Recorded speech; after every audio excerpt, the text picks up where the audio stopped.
Ouça a partir de agora o programa Acorda Bênção, com o pastor Amaro Correia. Ouça agora a voz do divino. Louvado seja o nome do Senhor Jesus, louvado seja Deus. Amados, chegamos mais uma vez à ministração de Marcos capítulo 10, segunda parte, onde estamos também adicionando uma reprise do comentário que fizemos dos primeiros 16 versículos deste capítulo, quando infelizmente não foi possível gravarmos o que seria a primeira parte. Esta seria a terceira, mas está entrando aí no Face, está entrando aí no YouTube como a segunda parte, graças à iniciativa do nosso querido irmão Guilherme Stones, que faz com que você possa, meu irmão, minha irmã, acompanhar essas ministrações, né? Em outros horários, em outro tempo, que você possa até inclusive anotar os versículos e observar a abordagem com mais calma, com mais clareza, né? Em nome do grande Senhor Jesus. Amém? Louvado seja Deus. E o que nós queremos, como já acrescentamos na abordagem de Marcos, capítulo 10, a abordagem anterior a esta, que a chamada que o Senhor nos fez quando trata da questão do divórcio e abençoa as crianças, né?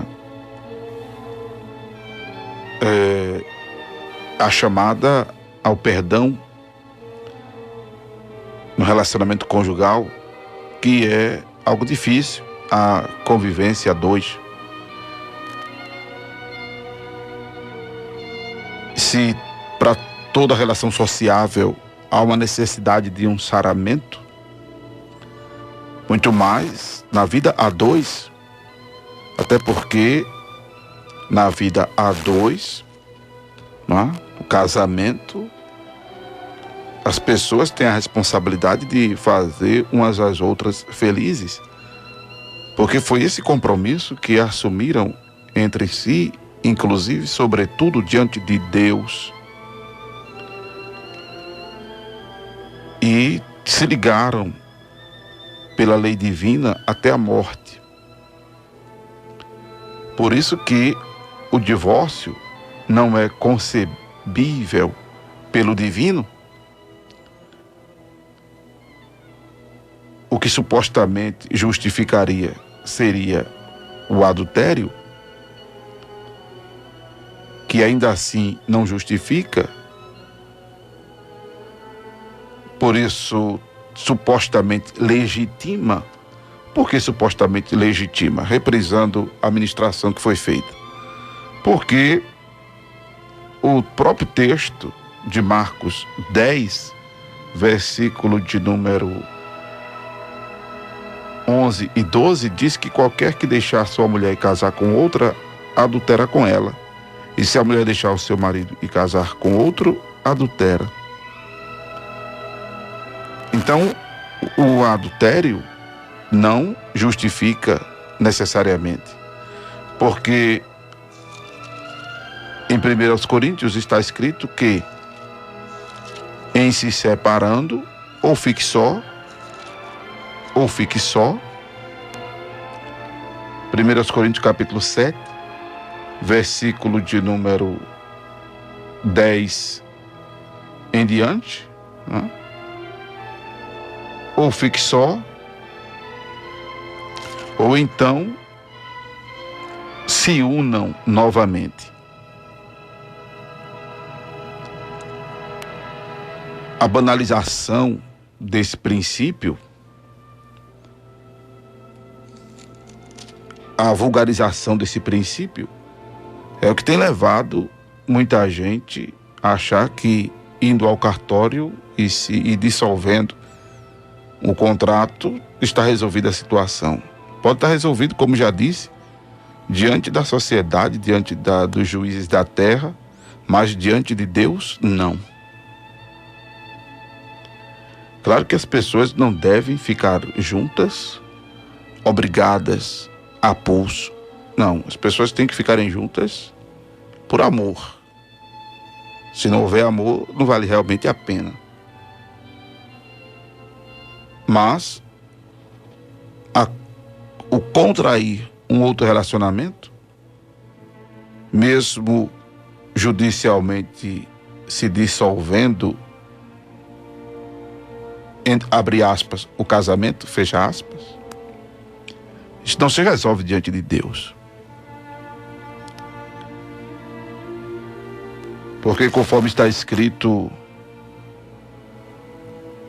em Efésios, se eu não me engano, Efésios capítulo de número 5, deixa eu ver, se é em Efésios 5 que diz que ambos estão ligados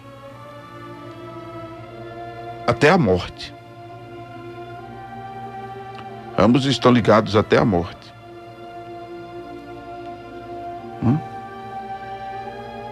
Pela lei de Deus. Pela lei de Deus.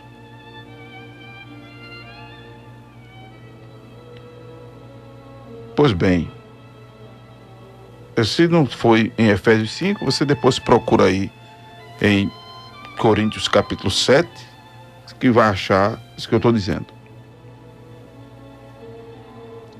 Exatamente, 1 Coríntios 7, verso 39. A mulher casada está ligada pela lei todo o tempo em que o seu marido vive. Mas se falecer o seu marido, fica livre para casar-se com quem quiser, contanto que seja no Senhor. Mas isso serve, não é só para a mulher não, isso serve para o homem também. Então, a pessoa que já foi casada, contraindo um outro casamento, ela se coloca debaixo da condição de adúltero. Aí volto a dizer também o que disse na abordagem que fiz na ocasião. Eu não estou aqui julgando ninguém. A Bíblia diz em Hebreus 13,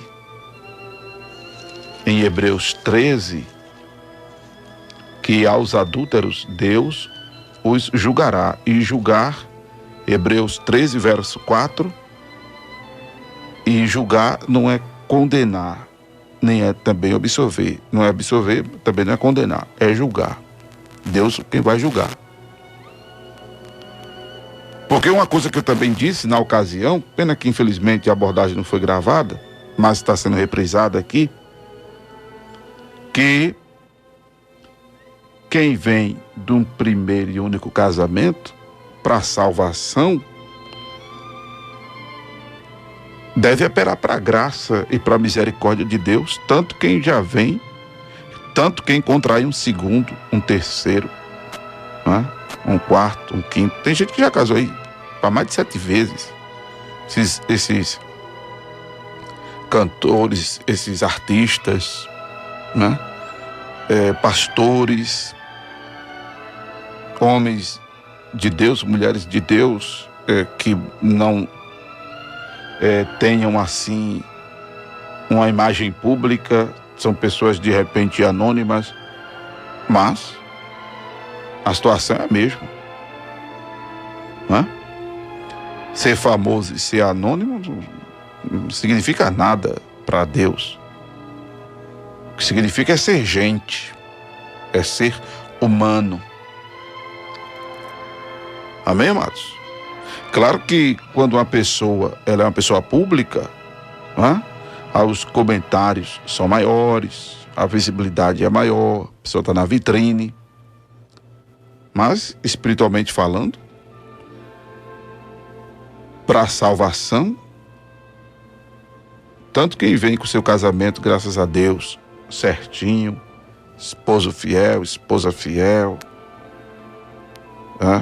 filhos abençoados. Tem que apelar para a graça de Deus para se salvar. Entende você que de repente está me ouvindo?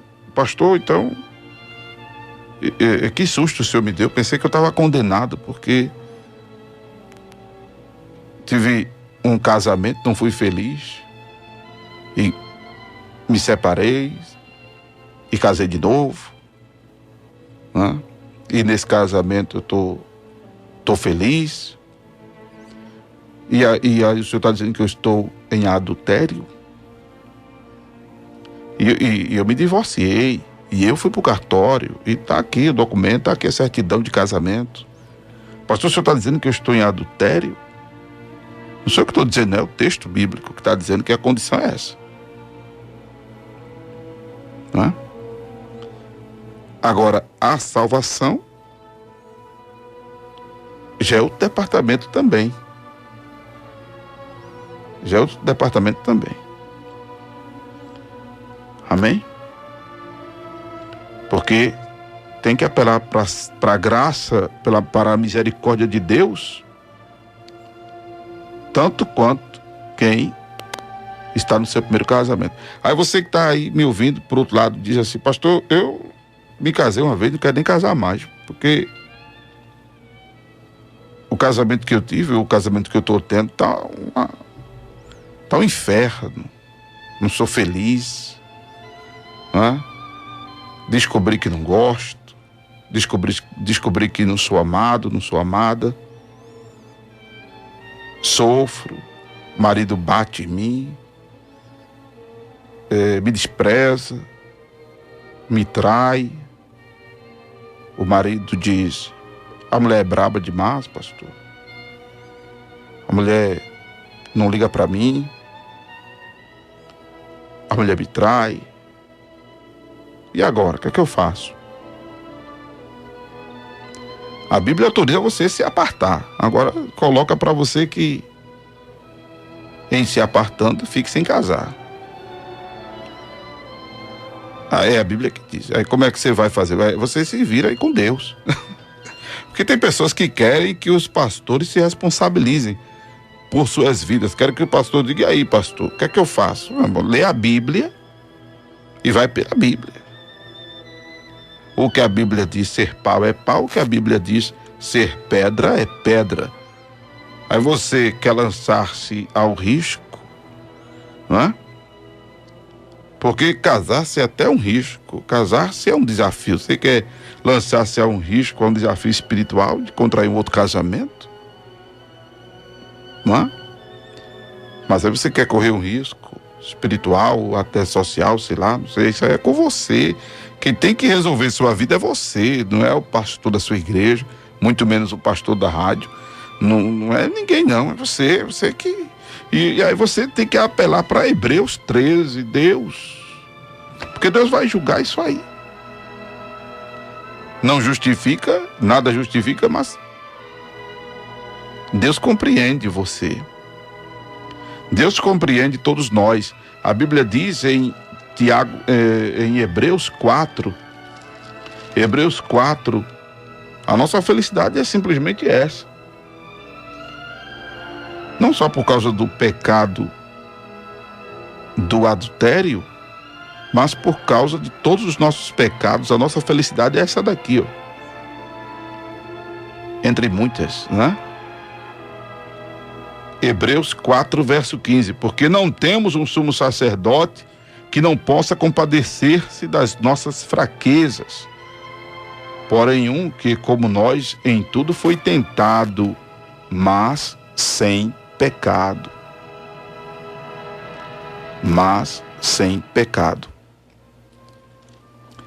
Está vindo ao meu coração agora uma palavra, eita Deus, tremendo, aleluia, que está mexendo com o coração de muita gente, está quietando, e Deus está mandando uma resposta agora para alguém que está do outro lado me ouvindo, perturbado com isso. Pastor,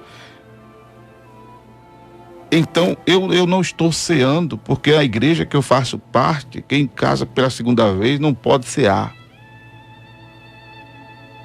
Porque algumas igrejas que inclusive, algumas denominações que inclusive consta em sua norma de doutrina e estatuto interno, o regimento interno, a determinação de que quem casou de novo não pode batizar-se nas águas, concomitantemente não pode cear. E se já foi batizado nas águas, se é membro de uma denominação, está passivo de ser disciplinado, concomitantemente fica sem cear. Deixa eu dar aqui uma resposta para você de Deus. Infelizmente, a denominação, ela deve considerar isso que eu estou considerando aqui, eu não estou abrindo mão de que a Bíblia diz, não estou abrindo mão do que a Bíblia diz, mas o cear é algo que não pode ser impedido, é algo que não pode ser embargado, é algo que não pode ser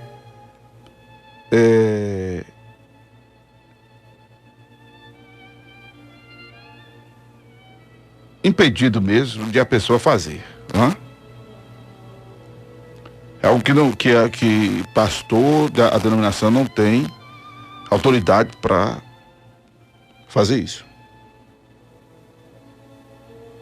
Porque o cear é exatamente o apelar para a graça, para a misericórdia divina. Por isso que está escrito em 1 Coríntios 11, versículo, se não me engano, 29, que examine-se, pois, o homem e assim coma. E assim coma. Aí vem a pergunta, mas pastor, não está escrito que comer e beber indignamente é comer em pecado? Aí já explicamos isso aqui, vamos, por ocasião dessa palavra, dizer que comer e beber indignamente não é comer e beber em pecado. Comer e beber indignamente não é comer e beber em pecado, porque senão ninguém teria condição de cear, nem sequer os ministrantes, porque os ministrantes são pecadores.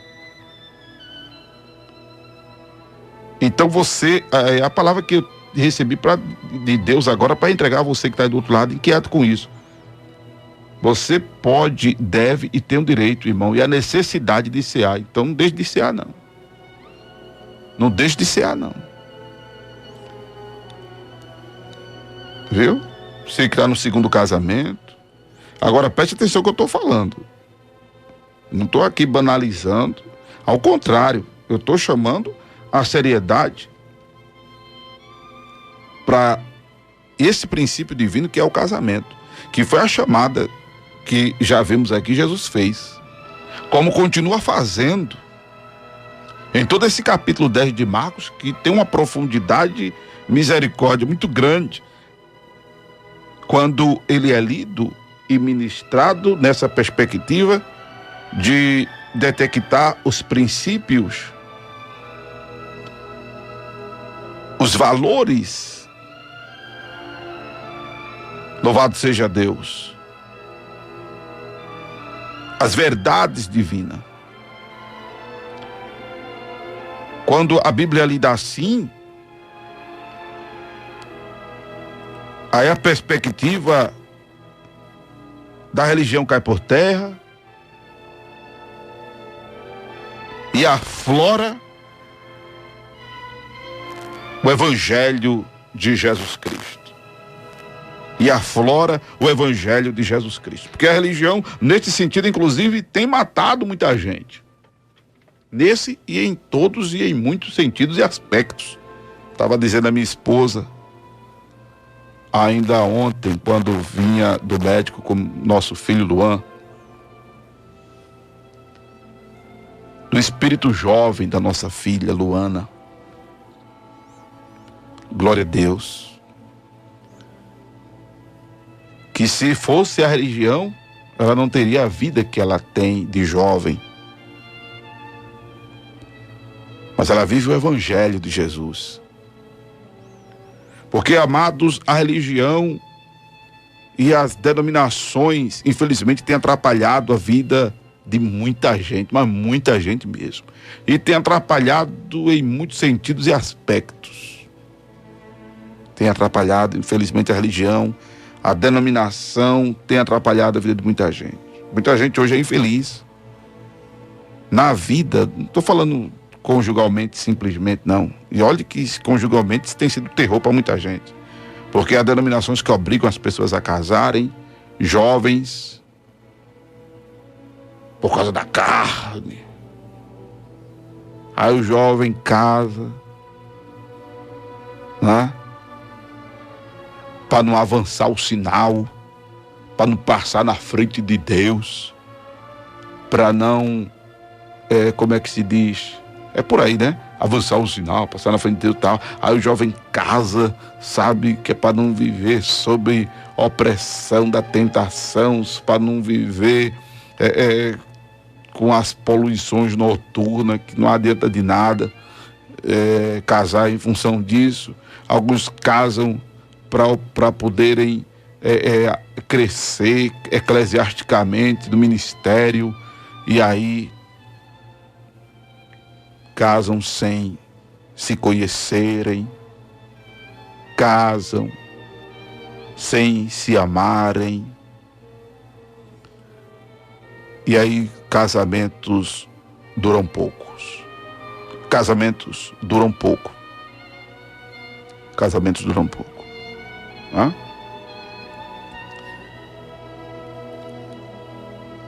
Bem, depois dessa reprisada, a abordagem, que inclusive foi muito enriquecida, graças a Deus, nesta madrugada, com a graça do Senhor nosso Deus, né? Louvado seja o nome de Jesus. O que acontece? A gente observa mais uma vez Jesus chamando os discípulos a uma seriedade bem mais profunda do que se possa imaginar.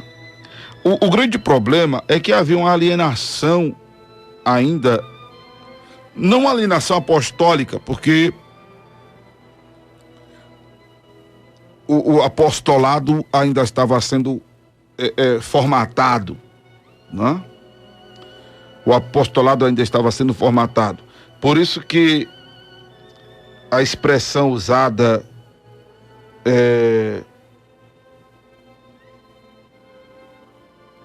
para eles, os 12, especificamente falando, era de discípulos.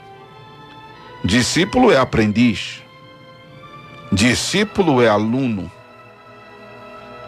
Hã? Discípulo é aprendiz, discípulo é aluno. Então, o apostolado ainda estava sendo formatado. O apostolado, ele, na verdade, é concretizado com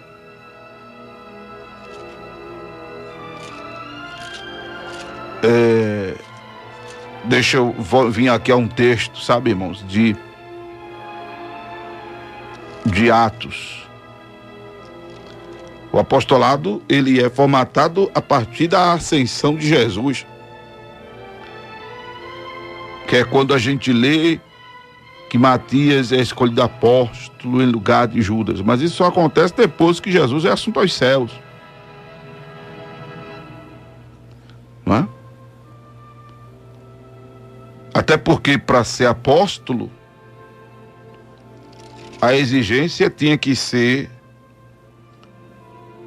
testemunha dos milagres, testemunha ocular dos milagres de Jesus. Tinha que ser testemunha da sua morte, tinha que ser testemunha da sua ressurreição e tinha que ser testemunha da sua ascensão aos céus.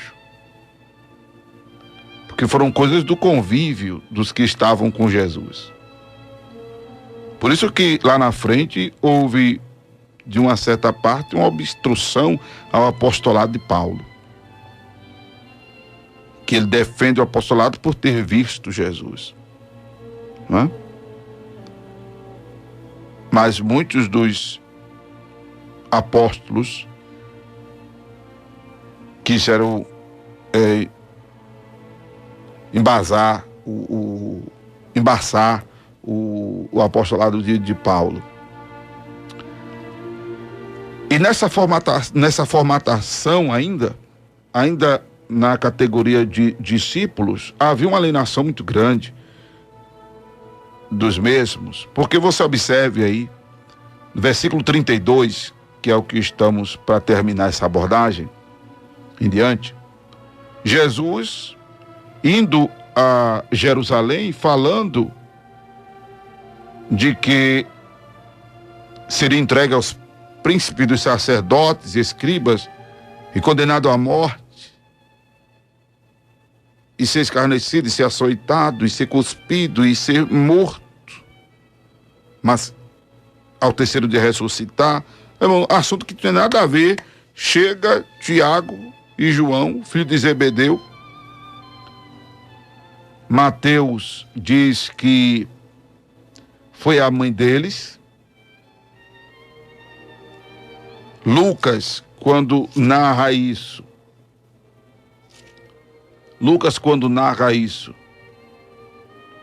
diz simplesmente, no capítulo 18, versículo 34, que eles não entendiam nada, porque esta palavra lhes era encoberta, não percebendo o que se lhes dizia.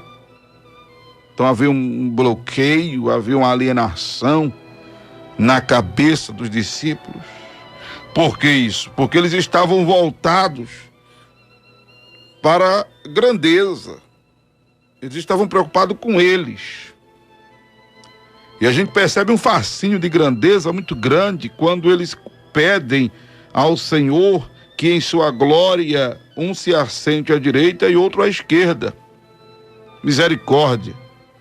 Isso é materialismo, isso é secularismo, isso é mundanismo. E nós já vimos que essas coisas obstruem o crescimento da palavra de Deus em nossa vida. A gente já viu que essas coisas impedem que a palavra de Deus tenha vida em nossa vida. O fascínio de grandeza deles aqui, latente, é agora patente quando pedem ao Senhor que o faça sentar uma à direita e outra à esquerda. Eu gostaria de ter mais tempo hoje para voltar a tratar da refutação que já o fiz quando lemos o capítulo 20 de Mateus. Mas vamos estar tratando dessa refutação ao lermos o livro de Lucas. Porque vamos nos deparar com essa situação por mais duas vezes, no capítulo 18 e no capítulo 22. Quando, usando esse trecho, isso nos ajuda a fazer uma refutação à autoridade eclesiástica, ao princípio da autoridade eclesiástica, ao princípio da hierarquia eclesiástica. Não da hierarquia necessariamente, mas da autoridade eclesiástica. Quando Jesus disse que entre nós, se referindo inclusive aos discípulos, porque nós também somos discípulos de Jesus, nós somos aprendizes de Jesus, e em nosso meio, tá como servos do Senhor, não deve haver quem use de autoridade sobre nós por se achar maioral, por se achar Senhor. Não deve haver isso.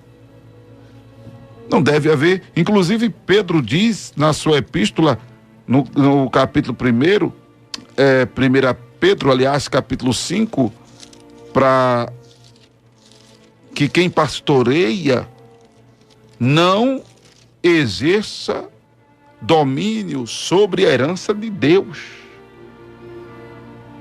1 Pedro capítulo 5, versículo 3. não exerça domínio sobre a herança de Deus. Ou seja, nós pastores não devemos nos assenhorar das pessoas. Mas há pastores fazendo isso, porque alegam ser autoridades. Jesus disse repetidas vezes, e Marcos capítulo 10, versículo 43 é uma delas, em que está escrito: entre vós não será assim. Antes, qualquer que entre vós quiser ser grande, será vosso serviçal. Aleluia. Louvado seja Deus. Quem quiser ser grande, seja o vosso serviçal. Qualquer dentre vós que quiser ser o primeiro, seja servo de todos. Que ele se apresenta como exemplo, como paradigma, como modelo. Porque o Filho do Homem também não veio para ser servido, mas para servir e dar a sua vida em resgate de muitos. Aí a gente tem muita coisa para tratar aqui. Até porque, quando Jesus disse que eles até poderiam beber do cálice que ele bebia e ser batizado com o batismo que ele foi batizado, mas quanto ao sentar à direita e à esquerda não lhe pertencia concedê-los, isso era só para quem estivesse reservado. E aí eu me lembro da expressão que a gente encontra em Apocalipse, que aquele que vencer é que se sentará, louvado seja Deus, com o Senhor na sua glória, no seu trono, na sua glória. Não? O que vencer? O que vencer? O que vencer a carne, o que vencer o mundo, o que vencer o diabo, louvado seja Deus. O Senhor fala de que quem vencer, entre muitos benefícios,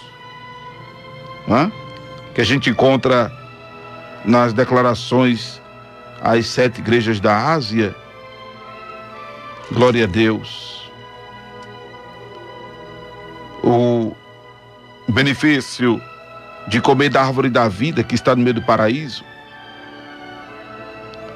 o benefício de não sofrer o dano da segunda morte, glória a Deus. Receberá o benefício de comer do maná escondido e receber uma pedra branca na qual está escrito um novo nome que ninguém conhece, senão aquele que o receber. Glória a Deus. O que vencer, louvado seja o nome do Senhor, regerá com vara de ferro as nações.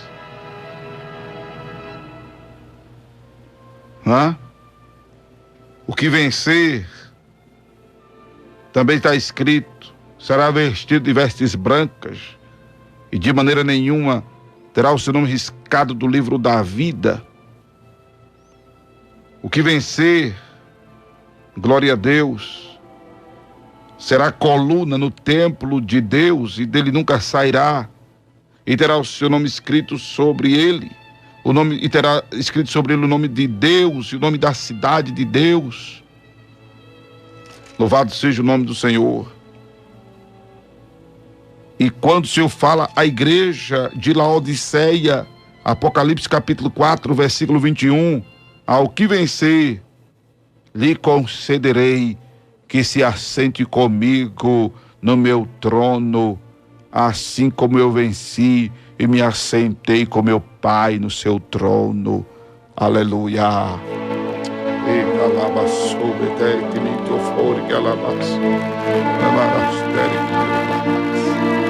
Aleluia, glória a Deus. Tá vendo? Aleluia. A responsabilidade é pessoal. Procure vencer. Glória ao nome de Jesus. Procure vencer, meu irmão, minha irmã. para que você possa sentar-se no trono com Jesus. Aleluia. Porque Jesus não garante a salvação de ninguém, não, no sentido assim de que eu vou te salvar do fogo eterno. Não, porque a predestinação fatalista não existe. E a predestinação da salvação existe, mas está condicionada ao estar em Cristo. Como só se salvou do dilúvio quem entrasse na arca. Não tinha salvação fora da arca.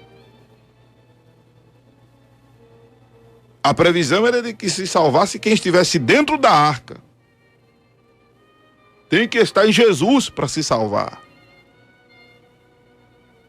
Se não estiver em Jesus, está perdido. Por isso, você que é pai, você que é mãe, olha, admiro sua fé,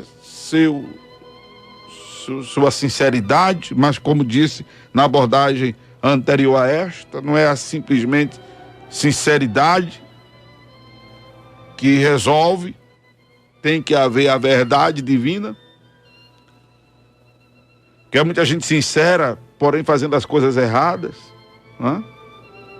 Ou de maneira errada. Há muita gente crendo sinceramente, mas crendo errado. Porque o termo bíblico filho da salvação, filho da promessa, é unicamente, amados irmãos, destinado ao povo de Israel. E não como indivíduo, mas como nação. Não como indivíduo, como nação. Louvado seja o nome de Jesus. O povo de Deus precisa entender isso. Bendito é o nome de Jesus. Bendito é o nome de Jesus. Amém, amados? Louvado seja Deus. E olha, Bartimeu vou deixar para tratar na outra abordagem. A gente vai voltar a Marcos capítulo 10. Tem pressa de terminar, não. O importante é absorvendo cada princípio, cada verdade da palavra de Deus neste capítulo, que, como disse, tem sido melhor do que eu pensava abordar Marcos capítulo 10. Amém? Louvado seja o nome de Jesus. Você acabou de ouvir o programa Acorda Bênção com o pastor Amaro Correia.